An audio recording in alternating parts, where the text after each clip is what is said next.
What is going on, guys? I'm so glad to be back. I've been away for the last 2 weeks because I got the virus. It finally caught up with me, but I'm back.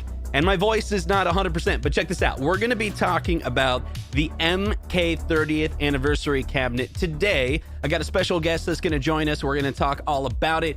I want to talk about the angle of can it be fixed, right? There's some certain things about the new legacy cabinets that some people are excited about, some people are not so excited about.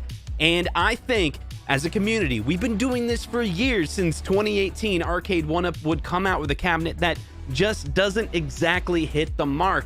And in 2018, it was probably the worst it's ever been. There were so many problems, but the community solved it with replacing different parts, doing some upgrades, and that really helped. And I think if we can come together and build a little documentation, maybe I'll put it on my website, consultations.com, where it'll show you like, hey, these are the problems with the cabinet, and here's the solutions for it. Here's some videos in the community how to solve these problems. So I'm really excited to talk about that. We're also going to cover some other interesting things going on in the home arcade space. But before we jump into that, I want to talk about a really awesome thing that someone, you know, in the community, someone way bigger than me did, and that is CastleMania Games. You want to check out CastleMania Games. He's a friend of mine. He's someone I've worked with in the past, and because we have a good solid relationship, he did me a favor. This is totally just him being awesome, and he's doing a giveaway. All you got to do is subscribe to this channel. He wants to help me get to 10,000 subscribers, and he's giving away an OLED Switch. So this OLED Switch could be yours, and let me tell you, this OLED Switch, the monitor angles, it looks good no matter way you look at it. There's only 35 days left on this giveaway, and that means if I don't gain 400 more subscribers, which statistically doesn't happen on my channel in the next 35 days, it's gonna look really embarrassing. I know there's like 60% of you that watch this show on a regular basis, don't subscribe, but maybe it's time. Go down there, hit subscribe. There's going to be a link in the description of how you can join this giveaway. You could win an OLED Switch, so go check that out. I also want to mention, go to CastleMania Games because he's the one that's sponsoring this. He has a lot of really cool items. That's why I support him. I help him on the back end of his site to be able to integrate with other services. He promotes indie hardware developers, which I think is amazing. If you want to do mods on your different consoles, he's connecting those indie developers to you, giving them a store where you can buy their products. So that's pretty awesome that he does that. But when we want to get into discussion of MK, I couldn't think of anyone better than Kongs himself. What is going on, Kongs? I know I put you on the spot there, but how you doing? No worries. Good. It's good to see you back, my friend. It's been a while since you've been, sick, and we've been wishing you well. And it's good to hear your voice, your normal voice back, because you've been a little deep in your register. Real deep, yeah. Weeks, It's right? getting a Yeah. little bit better. Dude, As a I'm so excited for you because you put out just this amazing video today. I'm like, I watched it and I was like, dude, this is how it's done. I've seen people, I want to beat this before someone else mentions it. On YouTube, a lot of people will want short content. They'll be like, oh, that was a 5-minute video, just perfect. And I've even made that content where it's very streamlined. It's 5 minutes, but your video, it's 30 minutes long. And I think that's important that we have content creators in our space that makes long form content. It's not just repeating itself, but you thoroughly went through all the features. I think the community spends hours watching various content. They want to consume all the details before they make the purchase. And I've seen this. I think we talked about it. Retro Gaming Corpse is a YouTuber, 100,000 subscribers. His videos get a lot of views, and they're in depth like you. You are, I think, potentially the Retro Gaming Corpse in our space. You can make long form content. Your #1 video has 45,000 views, and it's long form content. It's like 20, 30 minutes long, and I think that's great. I watched it, was never bored. It was awesome. Sorry, somebody wanted to photobomb and say hello because we're in the middle of getting back from the beach, doing a family day. Hello. This is supposed to be a beach day. It's fun day. It is. But Justin invited me on to talk about the Mortal Kombat 30th. You're excited about it, aren't you? I won't keep them long, okay? Okay. Thank you. Are you feeling better? I'm feeling a lot better. I can actually drink right now. So I Cheers. hit that All point, Cheers. right? I have to get my drink later. right, we'll But get some enjoy. drinks. All right, thank you. But I appreciate that kind of even yesterday I had asked a comment to, several of the content creators that I trust about, hey, should I do a review that involves my lovely wife that I have in the past couple of videos? And I was just looking for feedback, and you actually inspired me to say, do it like you did the Outrun. And Hmm. I've been doing reviews for a little while now. When I did Outrun, as it was one of my first review cabinets, and when I started, it was just me talking to my camera as I was looking at the cabinet. And then I started getting into changing how I was doing reviews, whether it was scripts and just doing B-roll and editing on the Do back plan. And voiceovers, right? exactly, voiceovers. And I was trying to get to that 10, 15-minute sweet spot like you're mentioning. It's been a while since I did a 30-minute review. And so I Yeah. was like, based on what you said, it was yesterday. I just started filming, talking about the various things I wanted to talk about. And then when I started editing, I didn't realize it was going to be 30 minutes long, but it got to that point. But everything that I saw, I felt was like valid. It's something that Yeah. people might want to see. What's the online play look like? What do the various games look like? Do the menu Hmm. systems? And I had a lot to say about the cabinet Yeah. because there's a lot of good and a lot of things to improve. And I saw the title of your stream. So it's exciting to hear the community in terms of what they want to see. And Hmm. I'm curious about your thoughts about everything too, because hopefully we can provide the constructive criticism that the company needs to get better. Yeah, absolutely. You did a phenomenal job. As I was watching the video, this is just kind of meta talk about your video as content creators. About 5 minutes in, I was like, oh, he's doing this all live style, like camera. You did editing, of course, but Mhm. there's long spots where it's just like you just it's as a new content creator or even someone who just has a bad day or whatever, you record yourself and then it's all in editing. You're like, man, I beefed that sentence. Let me see if I can reconstruct this sentence. And it's really hard. And then this content kind of shifts to, let me see if I can get a long form performance out of it. Go 10 minutes telling a story about it without even needing for much editing. And you did that. And I was like, whoa, it wasn't to the end that I think you were trying to clean up the rest of the video. You're like, let me throw a little voiceover at the end to Yeah. kind of tell the final part of the story. Amazing job.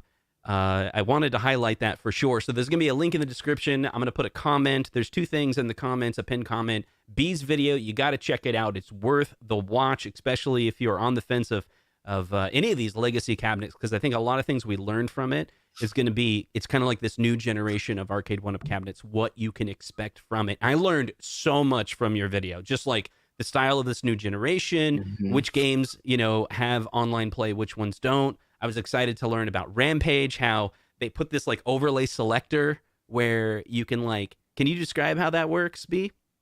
Say that one more time. So the Rampage, when you're about Yeah. to select, there's like this overlay to Yeah. select the character. That was a surprise for me in that particular game. I was really curious about, and I was thankful for at least one other person that had the cab that was willing to go online with me and do this initial testing. And so when you select your character, you can select one of the three on either side, first or second player. And then from there, you can have somebody join your game too. So that's pretty new. So thing with Gauntlet. Same thing Hmm. with Wizard of. I don't know if Wizard of War is more than a 2-player game or not. I think that can be more than 3 or 4 players, right? Yeah, Wizard of that's a War. 4-player, It's a right? 4-player, right? Okay. Well, what we don't know, what we haven't seen and tested, right? In your video, it talked about you should be able to get 4 people to actually play the Yeah. game, Yeah, but absolutely. we just need someone to try We it, do. right? We need more people to get in there with it. And I think that's where the lobby system is. And I don't have things like Pac-Man, Galaga. I don't know how many of those are online capable besides high scores. But, Right. scrolling down to the bottom Hmm. of the list to find if somebody's in a game, just due to behavior of I'm only going to look at the first page of stuff, it's going to be hard for people to get into those games casually. You're going to Mm. need some other outsourced system to be able to say, anybody want to play Gauntlet with me at this time and jump in. You're not going to be able to casually find games at any hour of the day. You're just going to be sitting there waiting. So I think that's the biggest detriment to a lobby system like this, even though there's a possibility. They've relied on some third-party ways for people to find matches, find games, especially for games that are co-op and not competitive, where people are looking for like a really quick game. Yeah, I think it's going to be necessary, and that's one of those things where we don't really know why Arcade1up did or didn't add that lobby system to this version. But I heard that you heard from John D. You were hanging out with him yesterday that we did get an answer of why it doesn't have a BOE. And someone commented about, I guess you mentioned it in the live stream. Could you talk about that? Yeah, and so I didn't get a chance to talk to John too much when I was in person with him the other day. It really was focused on him and his family and just supporting his Hmm. nephew. But in conversations that I had with him text afterwards, I told him I was doing the MK30th review, and I wanted to see if I can get a straight answer on why the monitors have changed. Like, and my speculation was cost savings, Right. and so his direct response to me was that it was less about cost and more about availability was Mm, the biggest concern for them being able to get it out there. And I think there was probably a combination of both. Probably the supply that they were looking for wasn't available at the quantity they were looking for this right. cabinet, maybe the other legacies. And I think the price point at sub 500 is such a sweet spot for the casual consumer to kind of come in and jump into a big marquee title like this. So I think they were targeting that number. So in addition to supply plus that's my biggest speculation on combinations of reasons. But he said cost was not the biggest factor. It was more availability and inventory than anything. So that gets me hopefully thinking that in the future, once that supply comes back, that it could go back to BOEs. And we've already seen at least Dragon's Lair. I don't know if you saw pictures and video Did. that does have a BOE monitor, which is exciting. Yeah, there's on the Facebook's group, we're starting to see a couple different videos show up on Facebook, and there was a person on YouTube that posted. Let's see, I think I have it here. Here we go. If I can get it full screen here, and it would look good. So here's I think it's a repost from Lewis, but this is the Dragon's Lair. I mean, I'm looking for something wrong in the Dragon's Lair from people saying, Mhm. but I haven't found anything. Like, the screen looks really good. It's slanted like crazy, so if Mhm. it was a TN monitor, you'd be able to tell.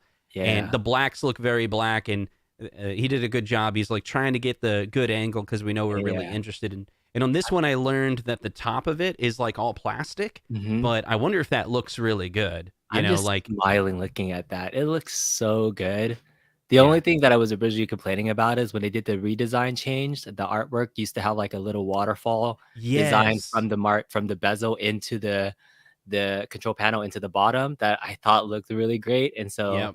it's compromise. I mean, I could live with it, but And then it it does does have look the really coin good. door, so that's really Yes. cool. Yes. And we all Yes. complained hard about we didn't want the cell phone, but this looks like it Uh-huh. turned out really good. I do, yeah, the pictures look good. I know the marquee, somebody said it looked a little bit squished compared to kind of the original Okay. render, but I think those are the only kind of points. But seeing it built, I mean, there's nothing like seeing an actual cab built versus a render. And Mhm. the built versions of these, I don't think that marquee looks small. I think it looks pretty good compared. And if you don't know, you don't know. But so at least we know some cabs. And maybe we have to think about price points and what comes in the cabs now. That was a $650 cabinet. And I know one of your poll questions was like, would I have paid $100 more in this cabinet to Right. get a better quality? And personally, yes, but the casual consumer might have looked at it and been like, nah, maybe not for me. And this is such a big marquee franchise that I think they needed this one to sell way more to the casual consumer than us hardcore folks that might have gotten Dragon's Lair or something else that would be a higher price point. Yeah, it's kind of weird because, I in my head I was thinking when I was, putting together this show that it was cost, that it's all Mhm. cost. So that's why I put the poll that's like I remember writing the poll and I was kind of thinking it from a couple angles. Like, if you're going to ask a question to the community, like, would you rather, sometimes price is all you have, right? Because it's like, are you truly motivated? I'm trying to glean from the community, like, what what's important to them. So I haven't revealed the poll yet, but the poll is active right now, and the question is: would you pay more for a better MK? And the options are yes, $100 for a lobby and IPS. Because from your video, it seemed like those were the two highlighted points where it's like, it doesn't have a lobby, and it'd be really good for the fighting stuff to have a lobby. The other games, maybe it's not so important, but for the Mhm. and I did notice, and I think you discovered it when you were recording it, where it was like MK2 has built in, I think it's in the game, the streaks of how many wins you have. And so I Correct. just think naturally when you're playing against someone, Mhm. those counters are just going to go up. So you can kind of like, play Maybe best of tweak it. three. Yeah. Yeah, yeah. So That that's makes sense. cool, but it didn't look like an overlay. I don't know the game very well, but I'm guessing that's just built in. It was built in, but it was only based on your win streak because it said battle number 4 that had been going on, but it wasn't actively capturing it. And Right. so the other games may not need it. It would be nice to see who you're playing, not having to pause mid match to see and remember who you're playing against. But anything that keeps tally of a score, like excuse me, I think I said it. We're in a modern age where the fighting game Yes. community is based off of playing in sets. And so there's not the casual, I'm just gonna join into an arcade. And I remember going to an arcade and playing somebody, and I didn't play them first to 3. It's based on how many quarters I have. And so maybe Right. they're trying to pull back that like true arcade experience, but we're Maybe. in a modern space where if you're in a online competitive match, that's the norm. That's the kind of standard that people are looking for. So you would lose, I think, a lot of people that are really hardcore Mortal Kombat online competitive fans that would not be happy with the system because they're not getting that same level of competitive play and a lobby system that supports that. So something to think about. Yeah, here's what's interesting is we learn, I don't know if this generation is different or we're just learning more details, but I don't know if you saw this, but on Twitter, Code Mystics made a tweet. It was a response to someone that was basically saying, hey, why does, MK suck, basically, right? I think that was the gist of the lobby. The original, I think the reason why he made it was because the first night it came out, I did play like I think 3 matches with Zohar, and and I played 3 matches with somebody else, I think Rascal, and it was the worst online experience I'd ever had to that point. Like every single game that night, I don't know if it was just because it was early and there was no people on or they had to do something, it was nearly unplayable. And so I was worried, truly worried that would be the experience. Right. And Like the they next really day, messed up, right? I knew that I had to keep going though. So, as somebody that does reviews and wanting to give it, some time, and, it's okay to say what the experience, but, the cab, I'm sure, has the ability to, I don't know, like correct itself, a ping rate. I don't know what system they're using, but it's Mu emulation. So when he made that tweet to Code Mystics, was asking why was that emulation so bad, and then we learned a little bit more back. So I just wanted to give context on kind of why that tweet happened. So here's the tweet, if anyone didn't follow it. So it's Worst Django says, does the Arcade1up Mortal Kombat 30th Anniversary cab use rollback netcode similar to what is done with Killer Instinct Arcade1up? They're asking this. He's asking this to Code Mystics. And he's talking about the early review from Zohar, and Zohar's initial, impression of the cabinet was like yours in the sense of, wait, I'm playing online and it's constantly like lagging. It's constantly like being interrupted. And so people wanted answers. Code Mystics said our menu was licensed for mini cabs, but we weren't involved in Class of 81, Tron, Golden TXL, T2, Centipede, X-Men. Meanwhile, Pong doesn't use our menu, but we did the emulation. So we're starting to learn there's like different parts. So they make emulators, they have a server backend, and they have a menu. And so those 3 pieces, I think Arcade1up has the ability to hire Code Mystics as the full end-to-end integrator, which I think they have done before, where it's like it's their menu, it's their emulator, it's their lobby backend, end-to-end. Or, in the case of Mortal Kombat, it's the Mu emulation, which is made by a guy named Dan, who's been doing emulation on, like, Defender and Midway for decades, since the 90s. He did the Sega ports. He works for Digital Eclipse, I believe. He's a contractor. I think he sometimes works for Other Ocean, and they license things. I've talked to a few people about it, and they said all of it's kind of a mess, because they all used to be one company, and then they broke out to different companies, and Dan, like, works for half of them or something. But anyway, the Mu emulator is what would need to support rollback, is what Code Mystics was saying, if I understood it correctly.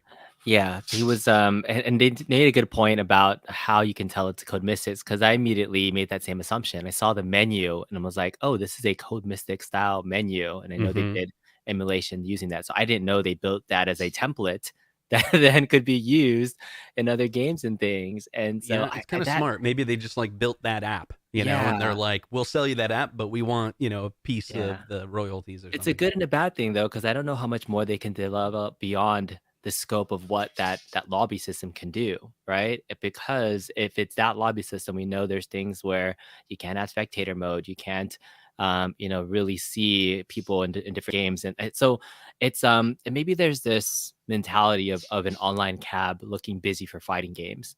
Both Big Blue and Marvel vs. Capcom, you open up the lobby system, you see 4 or 5 games playing, you feel like there's a lot of people playing. You can watch, you can be part of other people playing.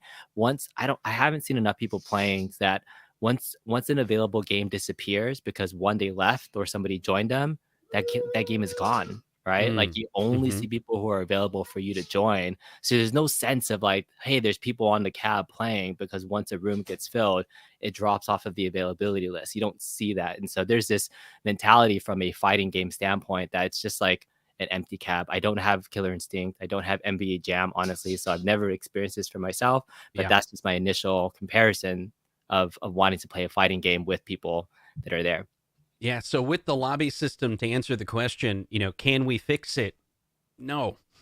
We can't fix things that are out of our control, right? Like, if you wanted to have a great experience with a lobby system on Mortal Kombat 30th Anniversary, I think there's only 2 things that could happen. One, the company, and I think it's Arcade1up funds, develop further development for a cab they've already released, which could happen if there's enough demand, and but it appears as though the Mu emulator and the menu system for Code Mystics, just the integration of that did not include a lobby system.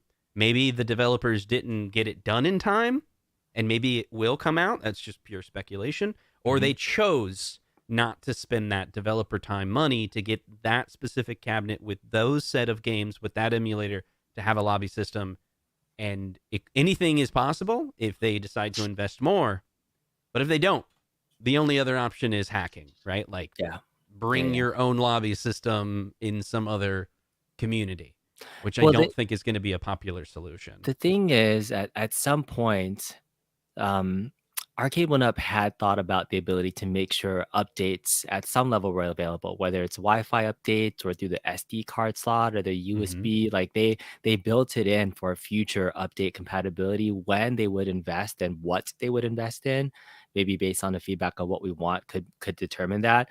But yeah, I to your point, it would be a lot to somebody made a comment on my video. It's like, oh, I wish they can just maybe do an update and throw in an overlay onto like the game systems. Even that would be good. Like I don't know what the development time it would take to do something like that, but I assume that it would take a lot to do that in testing and making sure it does it for all the games. And so maybe the biggest reason I think why they didn't do it with this series of cabs. So Big Blue, for example, when that came out, at its core was a fighting game cabinet. Majority of the games on there are fighting games head to head. There's like 2 or 3 co-op games that you can play, but everything else is like head to head. So, having that lobby system fighting games makes sense. This Mortal Kombat, out of the 14 games, only 4 of them, the Mortal Kombat games, are true like fighting head to head games. Fair. Everything else is like kind of either co-op or single player. So maybe it didn't make as much sense to have that type of lobby system for it. And so, I'm just trying to think about like what decision they make in terms of which way they went, like which lobby system they would go. And I was 100% surprised that they went this way, because it's a fighting game marquee title. If it was like a Joust cabinet or something else, anything else, more like that's what really kills it for me. And actually, that's the biggest detriment for me, is really the UI system, being a fighting game fan. Yeah, I mean, there's a possibility, again, speculation here, but like maybe there's a pro version that's coming of the MK cabinet, and they have a roadmap and they go to their integrators, I don't know, To Do Gaming or whoever's doing the integration, their developers in Hong Kong or something, and they're like, hey, how long is it going to take to do this? We're like, well, we can totally wire things up to have a minimal working experience, no rollback, but it will work. And then you can just kind of join a game, but it just doesn't have a lobby, right? We can do that. We can do that by summer 2022. And then by December, let's just say we're making updates here of 2022. If we release the Pro, we can get the lobby system by then. Okay, cool. The Pro has the lobby, but hopefully it's backwards compatible. Like they could do a firmware update that's like, it's the same chipset. It's still using the H6, so they just do a firmware update over the air. But do you think that would be cool? and maybe this is because of how Arcade1up has communicated to the general fan base and about like their plans for things. I don't know from a marketing standpoint what benefit that would do the company to like make that level updates after the pro level. It's like, because that's such a community feature. If you wanted to get the hardcore Mortal Kombat fans excited about this and playing, Capcom Fighting Collection just came out Friday, for example, right?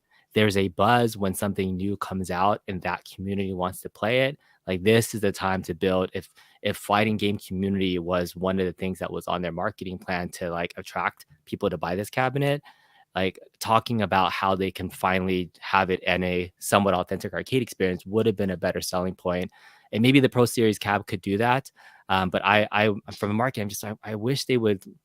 And I say this because even though I talk to John, I really don't talk to him much about Arcade1up stuff. Like I don't try to abuse that relationship and ask like, hey, what's the deep plans? I'm like, hey, let's just hang out and enjoy each other's company at some level, and maybe talk about some other things that we have in the works down the line. So I'm just curious from a marketing standpoint, do you think if they did updates in a pro version that even for KI, you think they would update the lobby system at that level? Would that be a benefit to the company? I think they could. I don't think it would be difficult. My guess is the pro version versus the non-pro, it's going to have the same chipset. And then just thinking from a developer or product development point of view, like it's all about time and money, right? So if and the longer we wait, the more time you have. So it's possible, and the longer you wait, the more money you have, right? You can stretch that expense over time. So it could be possible. I could see it happening where they're like, all the big features are coming in the pro version, and that's the developer's real deadline to get it really working the way. Or now that people are saying, why don't we have a lobby, they're like, can we afford that in the budget of the pro version? And Scott could go, how much is it? Oh, it's 20K. I think we sell more cabinets. I think we would. Okay, let's do it. I don't know, but theoretically it could work.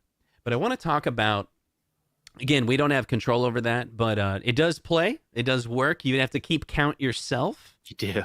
And you got to tell everybody whether you're available. You go into the menu and say whether you're available for play, and someone can just kind of jump into your game. You have no clue what their skill level is at all. There's no data, right? It would be cool if they just made a website that's like, okay, the data's on Code Mystics. They're tracking it. So you can go to a leaderboard on arcade1up.com/MK30th, and it's like, okay, here's the full leaderboard, and you can examine. But the leaderboard is on there on the homepage of the lobby system, so you can see records and you can see high scores for the game if somebody played single player and was actually chasing up. Like who chases a high score in a fighting game, right? But it's there.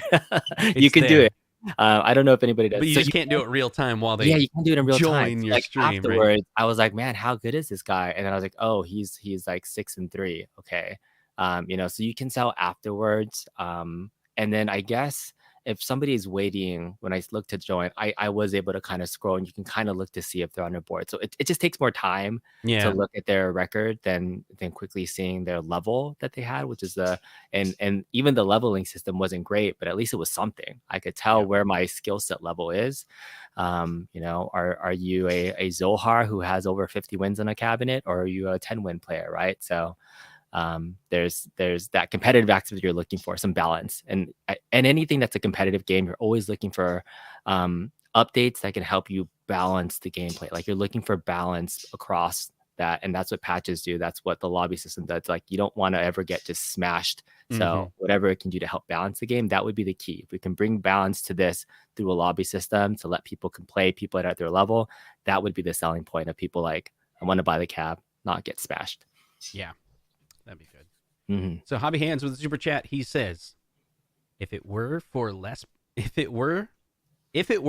popular cab, I might get not putting in the money to get the UI right. The money for the gameplay. But MK, and then glad to see you back. So I think, what is he trying to say? He was like, if it was for a less popular cabinet, I totally understand like cheaping out on, but this is Mortal Kombat. Like, Mortal Kombat should have a lobby system. I don't know. He made another good Harold Miller made a comment. I'd buy the $125 Partycade and put its BOE monitor in the MK30. I don't know if that's the best advice, and I'd like to talk about that just for a little bit. As Aspect ratios, yes. yes, I've been waiting. yeah. Can we fix it? Right. So the monitor. Now you said a couple people have been saying things about the monitor, and we have to give it all due respect, right? Maybe I'll turn to the side so you can see it dead on. Right. Yeah. So live. first, I want to give a disclaimer. Mhm. There are a lot of different opinions. There's people have different eyes. People have different feelings. People get bugged, and I've seen a ton of comments where there's a set of people that are like they have this certain point of view, and they're just like, this is my point of view. And there's another set of people that have the opposite point of view, and other people just don't care. I fully respect all of them. I just want to give you my point of view. I'm not going to put words into B's mouth, but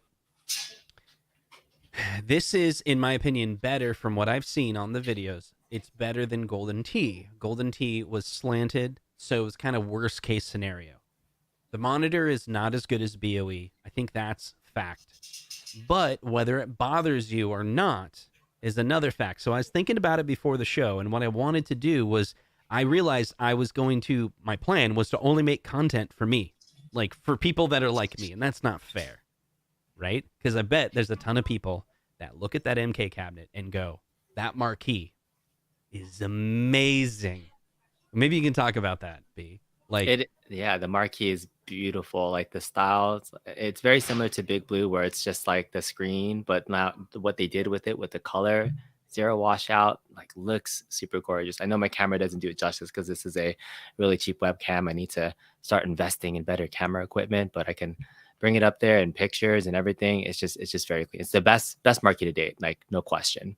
It's crazy because it's weird. It's the first time I've seen pictures and go, wow, no one's going to upgrade the marquee on this Mortal Kombat. Like, why would you? Like, from what I've seen, could some of the third-party marquees out there really make it better? You know, like, I guess if you wanted different artwork, but it looks really beautiful from all the pictures that I've seen. And some people have sent me direct pictures of just like raw camera pictures, and it's like, wow, never seen a marquee that good. So here's the point. What if this cabinet is, there's a ton of people from last generation where it had a good BOE monitor. They bought it anyway, knowing that the marquee was bad. And then they spent $60, about $60, upgrading to a new marquee. It's true. Who's to say that you don't spend $60 on a better monitor? You know what's missing is more content out there. There's 19K Fox has done a video, and the real smile bit. But I challenge you to make content. I'm gonna try to make content. Unlike, and the theme of the content is, look, it's not that hard. And I bought 2 of these monitors. I've had them for a while, as you can see. But the Dell 1707, it's 2 of them are available right now. $44 free shipping on Amazon. And here's the thing. What I'd like to do is, hopefully on my website, I'd like to make a page that's just monitor compatibility. And it says, like, if you have a BOE and you want to do a 19-inch or a 20-inch, here is an upgrade kit that you can buy. Here's several Dell monitors that are compatible. I need the community's feedback. So I've learned from the real retrobit, that's kind of cool. The real smile bit. Yeah. What it's about, monitors, upgrading a monitor, it's all about compatibility. So if you take the Dell monitor, it has HDMI or has VGA or all these different components on it, and you're like, how is that going to plug into the Arcade1up? And the secret is, it won't, but it will if you unscrew the entire monitor and get it all the way down to the panel. That panel may be a perfect drop-in replacement to the Arcade1up. Typically, all the ones that I've seen from Dell, those are IPS monitors. They may be older, but I challenge people that are like, they say, so you're telling me you want me to put a 10-year-old monitor in your Arcade1up? And my answer is yes. Yes. Yeah. Yes, totally. Because it's still a good monitor. Yeah, absolutely. I'm excited to hear that you're jumping into this, and it's actually going to be some of the next videos that I make, I've already started playing around with the monitor and PCB. Good. If you saw at the end of my video, I decased it because I was already plugging it into other monitors and talking to Sean, the real smile bit about recommendations on things. And that exact monitor, I put my order on eBay for one too. So whether it's on Amazon or on eBay, that model number is the same monitor specs as the 19-inch one that I think people were replacing the Golden T one, but the 17-inch version, right? Yep.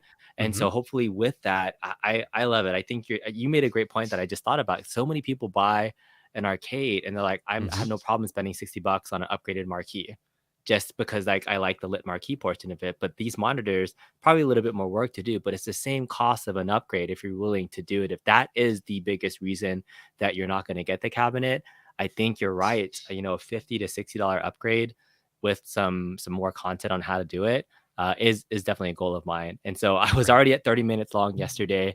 It was I think 2-3 a.m. my time when I was editing, and I was like, do I want to put in this extra bit of like modding possibilities and go another 5-6 minutes? Because I already took some video of exploring some different monitors, and I said, no, I'm going to save that for a different for video. The controls that you included, that was so good. Like, just while we're talking about the controls, let me show you my favorites. That was very good. Yeah. I like doing that when I can. But yeah, so I that'll be future content for me. So I'm glad that other people will be doing it. But I have, just so that everybody knows, the big question was like, can you put this into one of those BOE monitors? I did test it. I put it into my Marvel versus Capcom cabinet, just so I can see what the BOE 4.3 monitor looks like. It is the MK PCB. I took the PCB, the control panel, and just like stuck it on my Marvel vs. Capcom, just so I can, because it's a different control panel switch too. So it's the NBA Jam style where you have to like press it on, and it's not like a hard switch.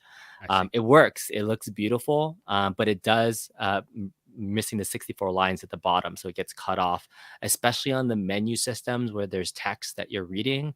But when you're playing a game, actually, I was playing Bubbles, I was playing MK. I mean, you don't tend to notice it while you're playing a game. You don't really miss those 64 lines. Nothing really critical is there, in my opinion, because it's the bottom side. It's not the top part of where your life bar is for most games that I was playing. If that doesn't bother you, like, you could do it, but I still think that you would be missing some elements of either one, upgrading to that screen there, or here's another potential option. I don't know if I was mentioning it to you. So if somebody does that, I was talking to the Team Encoder folks, Mystery Encoder, and would ask the direct question and said, hey, is it possible to potentially mod the PCB to output to the 4:3 aspect ratio? And he said, yes, it's possible. It's very low on their priority list if they made it happen. But if there's enough demand and more people that would have it, think about that. If you have an old BOE monitor lying around and they could do a patch where you can it's the BOE monitor patch where you can use your existing materials and compatibility, and all it is just really outputting that PCB to the BOE. It's a simple fix. So I put a bug in his ear. That's good. I know a lot of people have some BOE monitors lying around from other cabs, and if they can output that to that would be a win-win-win-win, I think. But there's more options, right? Options to get it to where you want to be. For the hardcores like us, the 1%ers, the casuals are not going to care. So it's really, but I do want to mention, really our small community. We don't know how many of those people will care, and it's doesn't hurt to make the content. Doesn't matter if only 500 people watch it. But if those people really find value and go, great, I bought that monitor and now I have this great experience, that's a positive thing. So this monitor, just to break it apart, there's Arcade1up has two different types of monitors. They're both 17-inch, but it's that aspect ratio change. And so what we're recommending, and the real smile bit had figured out, is this particular Dell monitor, this one that I'm showing you is for that Gen 1 replacement or the MK30th. It is, if you go look down at the aspect ratio, it's somewhere in here, right? It'll say 1280 by 1024. Right. So it's that 1024. You'll find that this one's a 1024, and that matches with the Gen 1 and the MK. It's the 5:4 aspect ratio. 5:4. I love it. I love talking aspect ratios with you, Justin. You don't know how happy I am right now. Right. It all makes sense. Right. And the other key thing is, these monitors, if you unscrew everything, you're going to find two cables at the end. After you remove all the PCBs and all the shells, you're going to have two wires. One's the LVDS, which will plug right into your Arcade1up, and the other one's the power. And this particular monitor, this one right here, uses the same power cable that will plug directly into the Arcade1up cabinet. If you get a different Dell monitor, they're still compatible, but it uses a different wire. And then you just have to buy this extra part. I think it's only like $6 on The Amazon. inverter board? The Something like inverter that? board. Yeah. And some people may even have that inverter board because if they have another cabinet where they did like a Pi mod, it's that board you never use. You never use. Yeah. Right. Yeah. When Sean was showing it to me, the real smile bit, he was like, "Oh yeah, this is the invert board you need." But so I have the one reason of those. I have 3 of them. it's the reason why I love talking to you, Justin, is that some of this talk can get really technical. And when you find people that understand your technical speak, oftentimes I'm talking to my community people and it goes way above. But when you can finally, actually have a good conversation that makes sense about like what we're trying to do is really, find the same specs but in a better quality. These are your options to do so. Right. And that's always been a goal of mine, is to take the complicated and uncomplicated. Like the very first mod I ever did, I was terrified because something called the APAC, barely any videos about it. And I was just like, all right, it's simple when you break it down, but there's not a lot of people breaking it down. And so I think anytime I take on a project like that, I did that with the pinner modern things. Like I try to take those things and make it as simple as possible, which is why I love talking to you, Justin. That's I think we're totally aligned on that. Super chat from Jason. He says, let me see if I can read this one better. It says, shame that Arcade1up finally nailed the marquee on one of their cabs, only to go backwards in quality with the monitor. Now, keep in mind, we said this before, there's some people that are like, that have the MK and they have commented that it totally doesn't bother them. They stand right in front of it.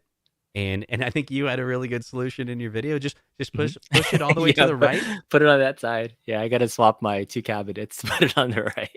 Yeah, because it's if you come in right looking left, that's the worst. Or if and coming in at the bottom, like if you're a little kid looking up, that looks bad too. Even But this angle isn't that great. Like looking at it from this but if you angle. are playing it and you're on the left hand side, it's pretty good, right? The screen. At least I've seen so many videos of people doing the camera. If you're playing it, if you're player 1 or player 2, there's hardly any noticeable washout at that particular angle. So that's what counts, and that's why I keep using my rallying cry of it's playable. Because if you're the one that's playing, that's the real person that matters. It's fine for that gameplay experience. It's is it 100% the best? No. But it's still 100% playable. I mean, they all are to some level. It's just your matter of quality that you want. And the thing that, as I started to get more into HD TVs in general, and I've had various generations of 720p to 1080p to plasma to LCD to OLEDs, I just started recognizing what is a better quality monitor than just saying like that's just a shiny new spec. But I've learned what true black levels are. And why that makes a difference in terms of contrast for your gameplay. And these monitors are terrible with their black. Like it's some of the worst black levels. It's so like their black is essentially gray. And so that just lightens the whole spectrum of color across the board. So even if you become more of a video file to recognize that black level, it will be a noticeable difference. So you have to kind of think about yourself, like what TVs you have in your house, what have you been comfortable with watching? And it didn't dawn on me until I compared my new TV to an old one that I was like, oh, that's the real difference. And if you have something like this compared to that, it's easier to tell the difference when you've had that experience. And if this was like your favorite cab, this was the one that you're going to have, and that was it, you'll be happy because that's the only one that you know. Yeah. Another super chat we got from Jason. He says, being the monitor guru you are, Justin, hopefully you can help us in the community find compatible 17 and 19-inch upgrades. And other people are. I'm going to try to, B's going to help. I'm going to help. We're going to try to get all the data together. I will say that the key thing is I really we need more people to be involved in it. I'm going to try to curate that or get it together because there are a lot of different Dell monitors out there. And if we focus only on one, the price is going to go up. Like right now, there's like 2 available. I wonder if we hit refresh if there's still 2 available. There was a couple of them. Now there's 6. More people can buy it. There was one that was like $23 plus $10 shipping. So it was like around 35 and it was the same model number. So here's what you would search for. Not just that model number, but 17-inch, 1280 by 1024. If you're looking for that aspect ratio, you'll find some, but there are differences in quality between the ones that you might find. So to your point, again, not all monitors are the same. I might buy a few just to test out. I know the Real Smile Bit is one person to check out too. So I actually had two in my cart that I was going to test out and see if I could learn. And hopefully we can community source a way to do this. But yeah, I'm excited to test it out. I'm sad that we have to in general, but it is CastleMania Games, what we can do. CastleMania Games, the sponsor of the giveaway, is in the chat right here. Just to remind everyone, if you go, there's a link in the description. CastleMania Games is supporting this, and you can win an OLED. And I have 35 days. This is going to be really embarrassing if I don't hit 10,000 subscribers by 35 days, because I'm going to have to ask CastleMania to extend it, which is going to be really awkward. If I hit 10,000, we're going to do an OLED giveaway. I really appreciate that. But he mentioned, now this is the wiki that RetroRGB and a few other people are contributing to. I was involved a little bit early on in the project, but the main developer, he doesn't need my help. The guy's a freaking genius when it comes to this. And he's been putting it together. And this is going to be a community-driven wiki that has all the details for every specific console. You can go in and look. You got troubleshooting codes, everything that you need to know about this specific console, mods you can do, how you can dump the flash and soft mod it. Literally, we're all going to just we're taking a lot of the content that's on RetroRGB.com, and the community is going to start putting it here. So, CastleMania Games says, could we have an Arcade1up section? Maybe. I don't know. It is an open source, or not open source, but it's a community-driven project. I could talk to them to see if we could get a little section in there. At least we'd have a space for it. It's I don't know if Wagner's Tech Talk does have a section on Arcade1up, but that's probably one of the best written websites I've seen for home arcade tutorials and just content. If we can get Wagner to do some of these, like the 17-inch mod things, he would do such a good job with documentation, not only in video format, but written format too. So he would be one I would recruit to see if he has interest in doing any of these, or if he has those games. But that would be one person. I would love Wagner. He's good stuff. So here's the key thing about the monitors I want to go over. So there's Dell monitors out there. There's basically two things. You have to get the right aspect ratio for the cab that you have, and ideally you would have the same power cable. And so we're going to try to put that all together. These Dell monitors, there's many places you can buy them. They're available on Amazon. There's some resellers there. eBay is another place, and Facebook Market, or just any of your. Literally, Dell sold millions of these. Yeah. And I casually looked in my area on OfferUp. There was a person selling 2 of the exact Dell 5x4 monitors that would work drop-in replacement for the MK. They wanted $20 for both of them. Yeah. It was just come over and pick them up. And the pictures were they're in great shape. And when you think about it, there's not much demand for a 5443 aspect computer monitor, because everything currently is a 16:9 or larger. So it's just those retro folks or people that like retro. It's getting to that point where it can be repurposed for something that's really valuable. So it's interesting how our demand will kind of drive up that supply cost, and I hope it doesn't. I think those 19-inch monitors that you guys had discovered recently for Golden Tee hasn't really gone up much even afterwards, but so it's good. I feel like, to your point, there's millions of these monitors that are still sitting in a refurbished warehouse. So look for that sweet spot. I know you saw $45 for yours. Look on OfferUp, look on eBay, do some shopping. If you can get it between 25 to 45, I think that's good. And hopefully it'll work. And so don't be afraid to try. I think that's one of the things I try to encourage people. A lot of people are scared to unscrew their PCB even at all, or even show their control panel. So which is why if I show it, and I have a lot of my stuff dangling, and I do all sorts of random stuff to my cabs, and it still works as long as you don't go crazy with things. They're pretty resilient. So I just wanted to. There's really hard to break you your gotta stuff. learn. Yeah, it's if I think 19K Fox did a pretty good job on his video. What you learn from that is, okay, look, if you assembled the Arcade1up, you can do all this, right? In fact, replacing the monitor is probably easier than getting that second panel lined up. Yeah. But it's Yeah. like the things you got to learn is you remove screws, Hmm. and when you remove the actual plastic shell on that Dell, Hmm. there's going to be a ribbon cable that's connecting those front buttons Hmm. to the back of the panel. And if you just rip it off, well, you're going to damage the unit. So you just be a little careful, when Yeah. you fold it over so it doesn't break, and you detach it and you keep on unscrewing. And the other key thing that the real smile bit, Sean, he reached out to me and was like, "Oh, you got to let the community know there's this one person that said they had an issue."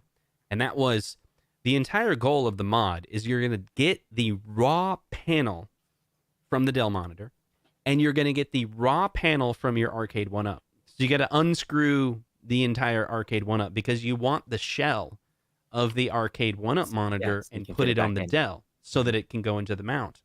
Mhm. Well, he was saying there was one person that said that when they screwed in the screws from the Arcade1up case into the Dell monitor, that screw touched something inside and shorted something in the circuit. And he goes, no one else has complained about it.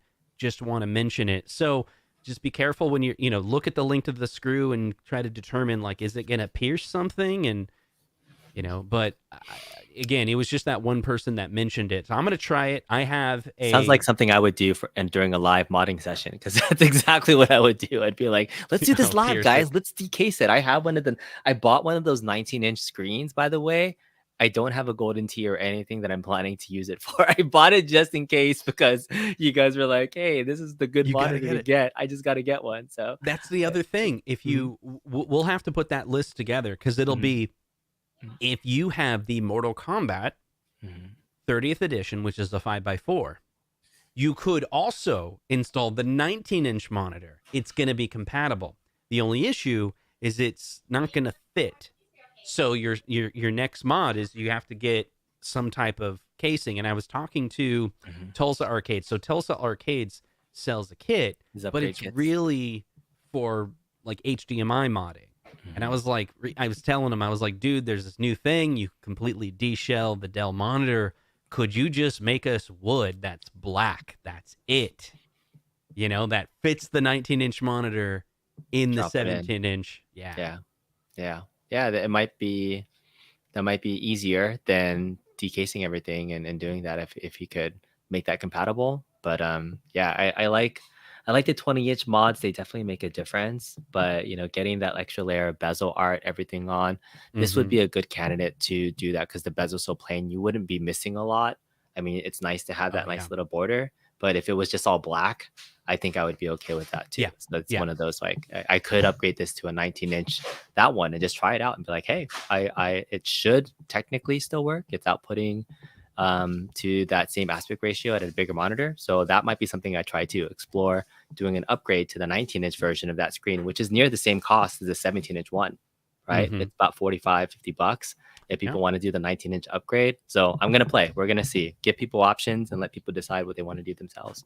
Yeah. If we can figure out ways to make it easier, then more people are going to take advantage of it, and then everyone wins. The real smile bit himself, he Yes, says, I will Sean. say, he says the Dell 1708 is better than the 1707. Both are actually TN monitors, he says, and they use the CCFL lamp. And I believe, if I'm correct, the CCFL lamp uses the same wire that can connect right into the Arcade1up.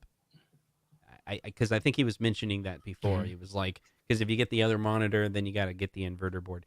He says when connecting it to a PCB, it's not as bright, but it looks better. So this is interesting. I thought these Dell 1707s and 1708 was actually an IPS, but is it just like it's a better TN monitor? Like, Yeah, well, if you look is at it his because of the video, lamp? he says it's like a TN monitor too, but I remember that you were saying that, like, the monitor, the quality is stark. If you look at his video, I think it's about a 30, Mm-hmm. 40-minute video as well, where he upgrades the golden T monitor, but he does say it's a TN monitor. But so it just gets me thinking that it could be the lumens that are used, the lamp, just anything that would maybe reduce the washout and have better black levels. So I think the brand of the Dell that we're looking at was called like Dell Ultra Sharp or something. Yes. So The I Ultra think it, Sharps, I think typically are IPS though. yeah, okay. So Historically, that could that's what I be, recall. I still yeah. buy it. I literally just bought an Ultra Sharp Did you? 27-inch Ah, 4K yeah. like the other day.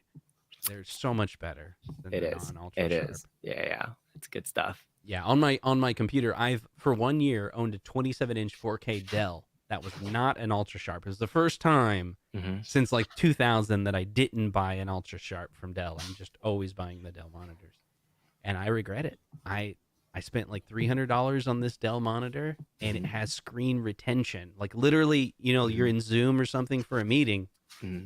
and then you're done and you go to another app, you can see squares in Like the people's little ghosting. faces. It Yeah, sounds it's like a little ghosting. I'm plasma. like, Yeah, yeah. But yeah, then I upgraded to the IPS. It's like literally the same monitor, same size, except for it's the ultra sharp. It's yeah, much more expensive. And I used that on Thursday and Friday, and it was so much better.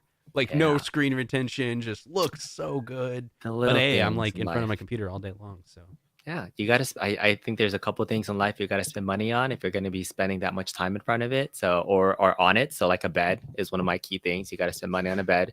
You yeah, gotta spend money on a good office chair. You're sitting on it like yes. consistently. And monitor would be one I would definitely consider because you're looking at it consistently every single day. So those are some good ones. Yeah, recently I overspent on an office chair. Yeah. What'd you And get? What'd you get? I'm curious. Steel I get the case. I got the no. I last one was steel case. Uh I huh. got the Leapfrog steel case. I used that for several Mm, years, okay. and now I got the Herman Miller.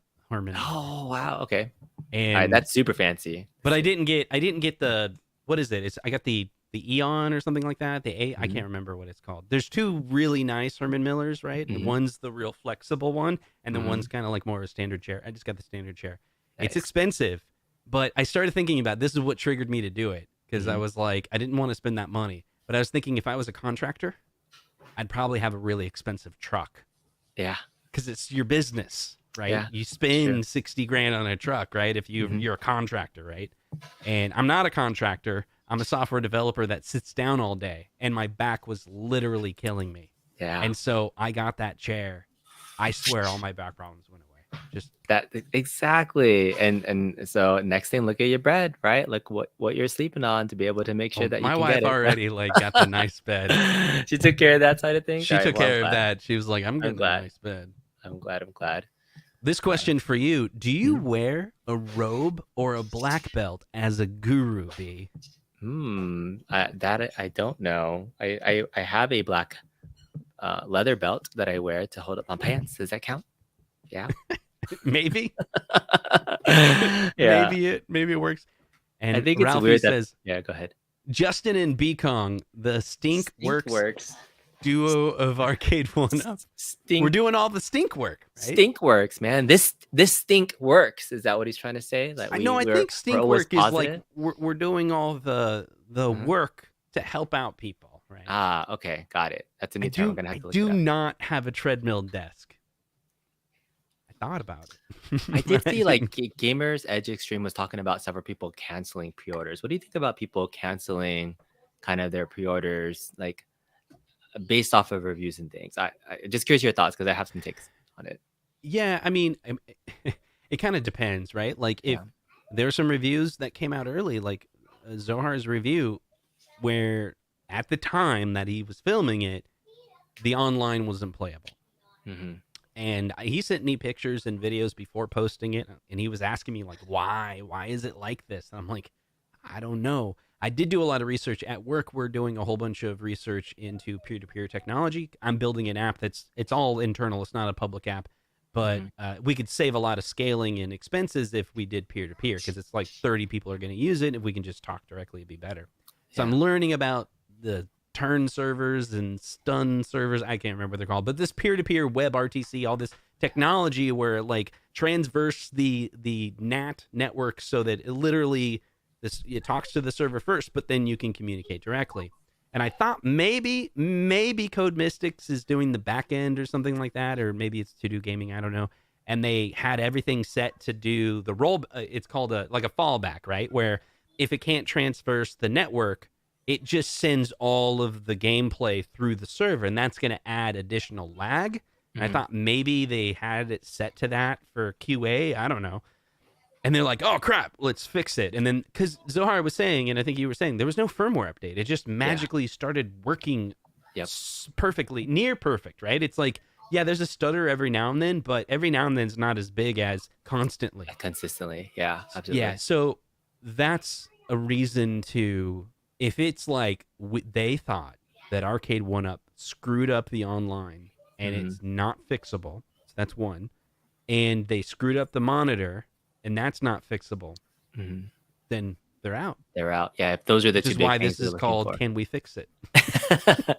Yeah, I was curious about that because I did see several comments that like after people watch my live stream that they canceled the pre-order, and that wasn't my intent. It was Right. to convince one people one way or the other. Yet I feel like it's always very early in a product's life cycle to kind of make even quick buy decisions or cancel decisions based off of like such little content yet. And it's one of those reasons why I tried to put out when you told me to make that long form review. I was like, this is one of those cabs that probably could benefit from looking at all sides of it and whatnot. And Yeah. I really think that the monitor, for all the talk it's gotten over the last several months, the monitor gate issues, it's different when you see it in person than any camera can pick up the quality of the monitor. Like we know that when you take a video of a monitor, you can see some of the quality, but only you personally will be able to tell when you see it in hand, like what your comfort level with what if it is True. with it. So I would say if you still are on the fence on getting it, once you see how beautiful the rest of the cab is and how it looks in your set arcade collection, because that's the other reason why we buy these cabinets, is for how it fits into your ideal home arcade collection. And for me, having Mortal Kombat next to Street Fighter, next to Marvel vs. Capcom is essentially one of my dream lineups. And I wouldn't give that lineup and look just for that monitor. I would look for other ways myself personally to find ways to upgrade it. So I encourage people to watch many more reviews before making other decisions. Hopefully, if you're okay with waiting, because we know down the road, every cab has gone on sale at some point. So if That's your true. threshold of like a cab like this with its flaws is maybe like 400 or 350, it's quite possible this could go on sale for $100 off at some point in time. And Right. at that price point, it's definitely worth considering. So just some thoughts for people that might have canceled it. And if you're already canceling and waiting to see more, wait for sale, wait for Black Friday. I'm sure they'll come down. Yeah, I think eventually they will. I think it's a really good point. The prices always go down. I don't think there's any cabinet that has stayed at it. Even Star Wars went down to $450, and it did drop $50. Yeah. So I mean, so here we go. We got the poll. I don't know if I can make this bigger. Let's see. Now it's all super big. Where's the poll? Now I can't find it. This is bad doing this in real time. No, you got it. You got it. You got Is it this. scroll You down? got this, man. Maybe you got to go back bigger again. Right, I saw it and then it went away. Okay, here it is. Right there. There it is. So the question was, yeah, this is horrible. This is not gonna you work. screwed it. You I went want it big again. bigger. Okay. Okay, I can read Would it. you pay more for a better MK? Yes. 46% people would pay $100 more for a better lobby and an IPS screen. 39% would pay $50 more just for the better screen. And they got out of order. Some people would pay $50 for a better. Only 2% would pay $50 more for a lobby. And 10% are saying, no, it's perfect as is. It's interesting to get those numbers. Now, it's 171 votes from people that watch Console Kits, which evidently enjoy talking about having really high quality Arcade1up options. So take that. They want the best out of it. I mean, me personally, I would have been okay because I my price point on Big Blue was already $599. Even though granted it came with the stool, that was the extra added value, and we were in that price point of everything was getting up to 600 being the new norm for cabinets. If it had a BOE at that price, personally, I would have been like, yes, that's what I would have wanted. I still would have complained about the lobby system. It would have been, my biggest gripe. And that's still my biggest gripe over the TN monitor. But price point wise, I would have been okay. But it's inventory. It really is. I think, I can accept it. I wish there would probably be more communication. I think you did one video about kind of like that conversation on, hey, we had to go back in time to do this for now. And just that communication would really help. But, we are at a place where we can only get so much. And, it's about where everybody's at in their personal collection and hobby space. We have to make harder decisions now, which is the tough part about being in this hobby space, the enemy of us all. So keep in mind, a whole bunch of you said you would pay more, $100 more or $50 more for an IPS monitor. Well, there it is. It's right there. The solution is The right solution there. is right there. And so you could pay $500 or wait for the price to come down. These monitors will probably still be available. I don't think the home arcade community is going to saturate the Dell market, the secondary market. It doesn't appear like the prices are going up, but we are making more videos on it. I don't know, maybe we do know what was at the 2007 that got a lot of publicity as a lot of people are modding. Those prices did go up for that monitor. They were like $100 plus at some point when people were really searching for those. Tons. Yeah, people were paying oodles of money. And personally, I've always been, when I started at the Gen 3 models. So I was always fine with the 17-inch screens and playing in the cabinet, like, right? Because I was already in the zone there. So like Star Wars is a good example. I always just stuck with the stock monitor. People ask me all the time, can you upgrade it? It's like, yeah, for me, even Outrun, I was like, I'm good with the 17-inch as long as it's a good quality. So this is now my first monitor where I really have to decide, do I want to upgrade it? Do I have to experience it? Knowing me, I probably will go that point. But $50 plus a little bit of hard work, it's not a bad upgrade when you think about people spending money for marquee upgrades all the time, which is very, very similar in terms of price point. I think that's the key point. And I think for you and me, like, this is also part of the hobby where it's like, I don't mind spending $50. That's a fun project, right? So that's why I bought 2 Dell monitors, because I was like, I have a Street Fighter Gen 1 and I have a Final Fight Gen 1, and they have the crappier monitor. And it's and in fact, the Street Fighter that I has that green line in it now. Are you gonna upgrade it? Yeah, so I'm just gonna throw in the the 17-inch, and then I'll. Are you not gonna upgrade? You're not gonna upgrade the cab in general? You're still gonna keep that original SF2 cab? You like it? Well, I have Big Blue as well. Oh yeah, Big Blue too. But that's kept the hard the thing. Original one. I kept the original. Wow. Okay. I don't know. I kind of like it. Yeah. It's the first cab I ever bought. So it's sentimental more than actually playing, because you're not actually playing that ever, are you?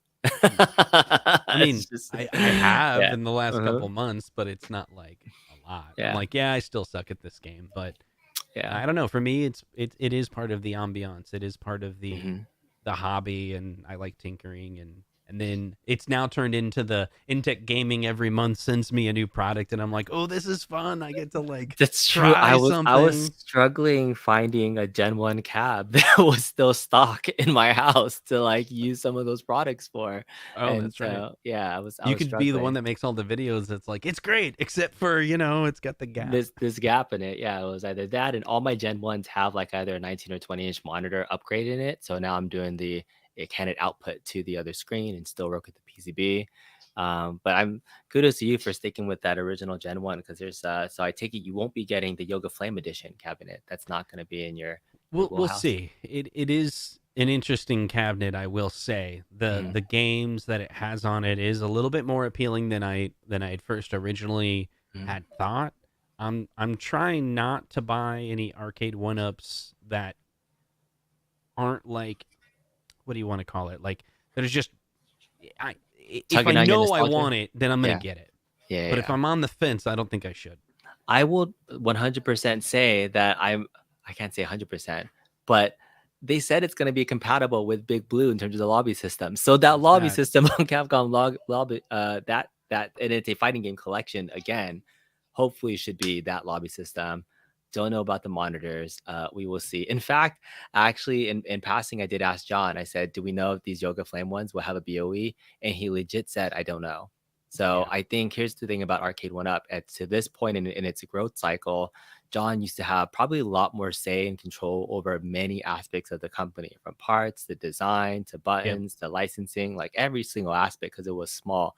But there's hundreds of employees now that work at Arcade1up at that level. And now, there's probably more decisions happening about some of the scale and the supply and all that good stuff. So when he said that, I guess I believe him that there's probably people that are making decisions beyond him for those big portions of it. And he's now doing what he does best, which is the securing the license component and helping with some of the design things. And so we don't know what the monitor will be like in the Yoga Flame editions, but Dragon's Lair is a good sign.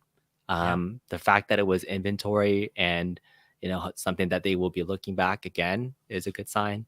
And in the meantime, you guys will just have to decide if you're willing to, if you can spend $60 on a great marquee upgrade from Angel or any of the great providers, would you be willing to do the same for a monitor, which will be a very drastic change in performance rather just visual looks.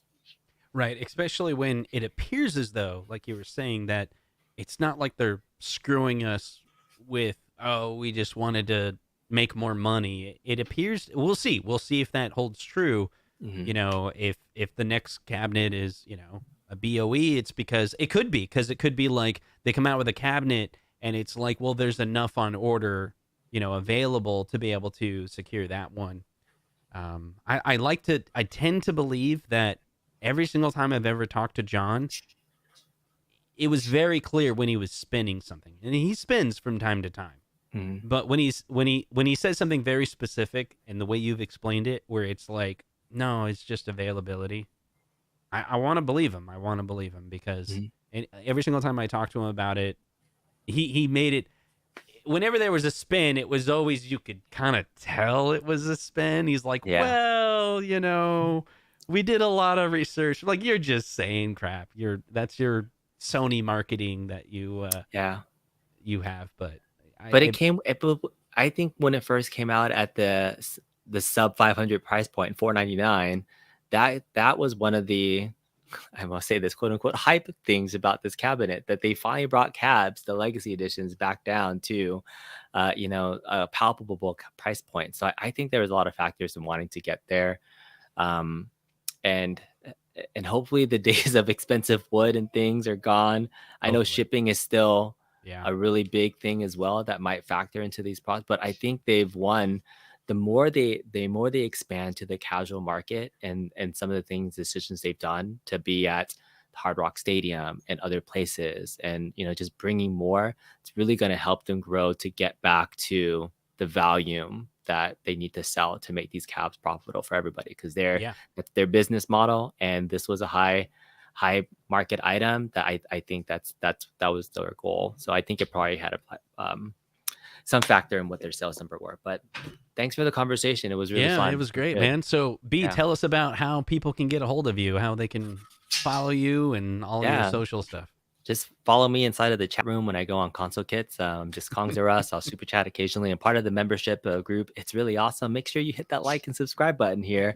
It's so good to have Console Kits back on Sunday afternoons. They weren't the same. I've been trying to say like, hey, maybe I can just jump in and hold some things down in the meantime. But Kongs or Us is the channel. It's appreciate you pumping up the video and having me on to talk about. Everyone's got to check out his recent video. And now I got a song for Kong. Let's do it. Yeah. We're doing some live musicals. Why not? Yeah.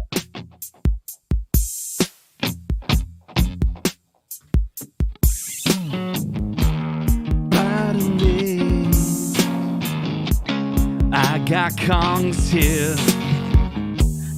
Kongs are Us in my podcast. Flying big, you are mine. Kongs are Us in my podcast. Aspect ratio.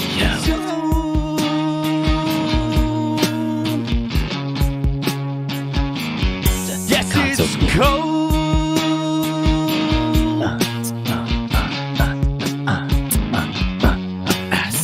Ratio. Kongs are Us.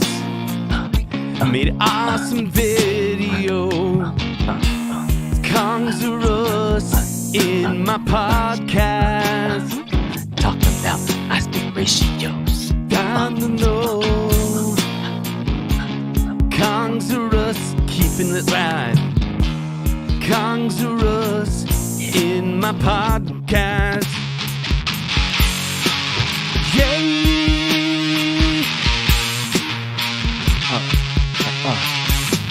I ain't got no PN monitors.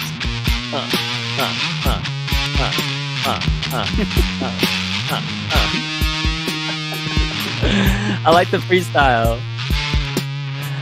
Console.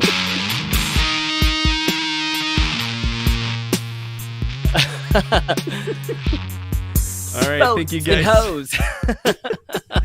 Thanks for hanging out with us, and we'll see you guys in the next Yeah. video. Take care. Thank you. Okay.